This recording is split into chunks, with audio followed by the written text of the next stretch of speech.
Bonjour, j'espère que vous allez bien. Aujourd'hui, je vais vous montrer les modèles des ressources humaines by Zinette et Bichou. Alors, je compte vous lire le contenu et pouvoir expliciter encore un peu plus. Voilà. D'abord, j'ai structuré et tout. Il y a une introduction et puis il y a les 3 points logiques dont je vais parler de tout à chacun. Et après, je vais vous faire une petite conclusion. 1.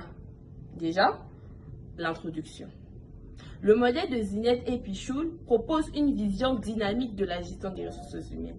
Il ne se limite pas à l'administration du personnel, mais à intégrer dans une stratégie globale de performance. En fait, les ressources humaines ne se limitent pas seulement à ce que l'on voit, voilà, il y a dans une entreprise. Non, non, non, non, non. Les ressources humaines ne se limitent pas seulement à ça.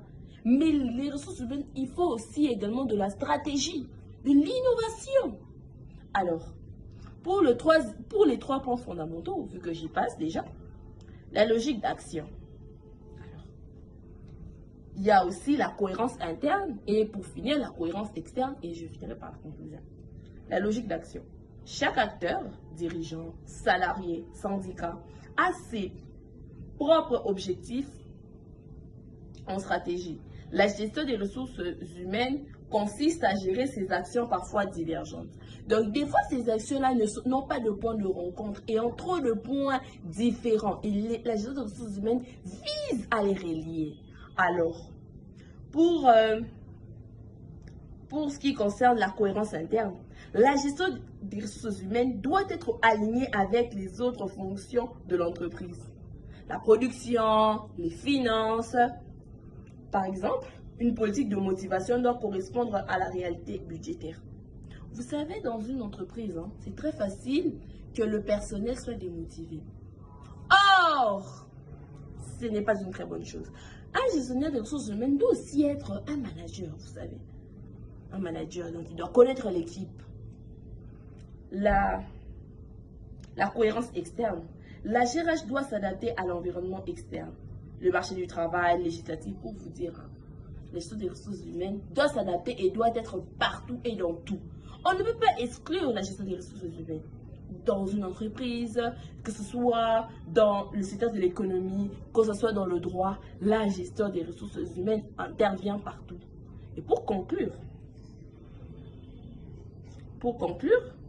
parce que je vous ai déjà dit que la gestion des ressources humaines est également dans le recrutement, voilà, c'est aussi un chapitre que nous avons vu en classe. Pour conclure, le modèle de Zinette et Pichoul aide à penser à la gestion des ressources humaines comme un levier stratégique où l'humain, le contexte de la performance doit être harmonieuse, articulé.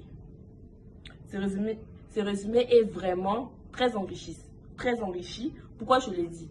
Parce qu'on vous donne les éléments essentiels. Parce que les ressources humaines, c'est une recherche constante. Il ne faut pas se limiter. Il faut avoir un esprit créatif, de l'innovation. Voilà, j'ai terminé pour ce résumé. Merci.